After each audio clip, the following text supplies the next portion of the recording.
evening, everyone. My name is Rolento. I'm a Singaporean professional photographer and video producer. So now I'm based in Tokyo for 3 years. So from the year 2004 to the end of 2019, I was based in Shanghai. And I shoot mainly interior design, architecture, and fashion design. So like many other freelance creatives, we always have this ongoing challenge that we need to expand our clientele base. How do we make them come to us rather than me going to them? So at that time, I'm already organizing this fairly successful event. It's called the Shanghai Photography Conference. So I would have photography enthusiasts coming to share their personal works. And it got so successful that eventually a local paper was reporting about it. So I thought to myself, why don't I do the same? Why don't I organize events that interior designers and architects are interested, and they will see me once every week, and maybe on the 5th meeting, they will say, Rolento, you're a nice guy. This is a project for you, right? Isn't that nice? So I spread the words to my interior designer friends and anybody that I met. And surprisingly, there were many people who had the same idea, but they didn't put any action to it. And there were also people who hear the idea for the first time and they thought, well, it sounds interesting, so let's try it. So eventually, we started the Shanghai International Designer Platform, and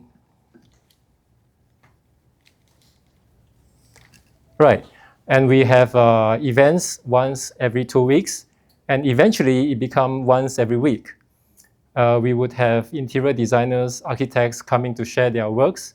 We would even have representatives from the government agencies sharing their policies and getting feedback from the people on the ground on how they should shape their policies. We will also have young, aspiring interior designers coming to learn from all of us. So everybody wins, and the group grows pretty fast.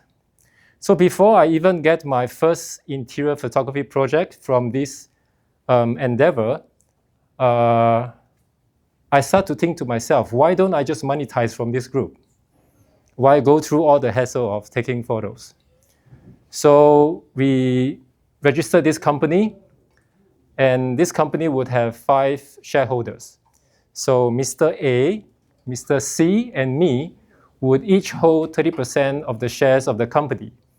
And Mr. S and Mr. H will each hold 5%. So that makes up 100% of the company's shares. So excited, we want to make some money. And then here comes the challenges. So the first challenge is we incorporated the company without a monetizable business model. So all the events that we organized in the past were free. So how do we make these people pay now? So this is one of the biggest challenge. And while trying to solve this challenge, then there comes the second challenge. So we need to identify ourselves, our company. So what do our company provide so that people will pay? So the question we always have is, are we a platform-like company, such as eBay, or are we like a business that behaves like a platform? So if it's the first option, we will scale really fast. But in the eyes of the interior designers and architects, we will look cheap. We will look like Uniqlo. We won't look like LV or Gucci. So that's what they told us. So, but if we go to the second option, we will need a few very famous anchor architects or interior designers. And we would need to have a very strong sales team. Of course, this is the best money-making business model, but once we decide on that, we'll be a direct competitor to many of the members in our platform. So until the day that the business failed, we still haven't figured this out. But this is not why the business failed. Well, despite the challenges, we have our hopes, because right after we incorporated our business, there's a property developer that approach us. So he says, I have a piece of land. Let's build a building that has a hotel, that has offices, that has cafe, and that has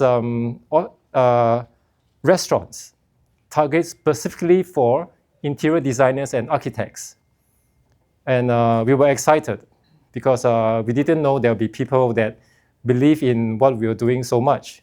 But eventually we didn't go through with this project because there's a fundamental logical dilemma, because no interior designers or architects would bring their potential clients to this building where the client will suddenly realize, oh, I have so many options.